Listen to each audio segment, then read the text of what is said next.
এই যে আপনারা যাকে দেখতে পাচ্ছেন, ইনি কিন্তু যত পরিমাণ রেস্টুরেন্টে খাবার খাওয়ার পিছনে টাকা খরচ করে, এটা কিন্তু একটা ফুড ব্লগারও করে না। মানে ফুড ব্লগাররা তো ফ্রিতেই খাবার পায়, কিন্তু যারা ফুড ব্লগ মেকিং করতে কেউ যদি টাকা অনেক খরচ করে এমন কেউ থাকে, এ কিন্তু তার থেকে অনেক বেশি টাকা খরচ করে। মানে তার প্রতিদিন রেস্টুরেন্টে খেতেই হবে। রেস্টুরেন্টে খাবার না খাওয়া পর্যন্ত তার আর ভালো লাগে না, তার রাতে ঘুমও হয় না।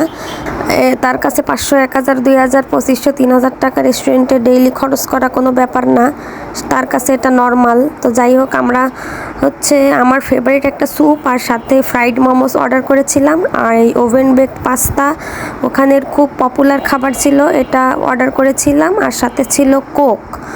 তো এই যে দেখতে পাচ্ছেন, পাস্তাটা এতই গরম যে মুখে নিতে পারছিলাম না।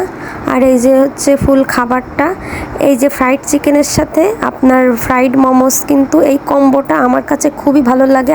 আপনারা এই রেস্টুরেন্টে গিয়ে এই ফ্রাইড মোমোস আর এই থাই স্যুপটা ট্রাই করে দেখতে পারেন। ধন্যবাদ।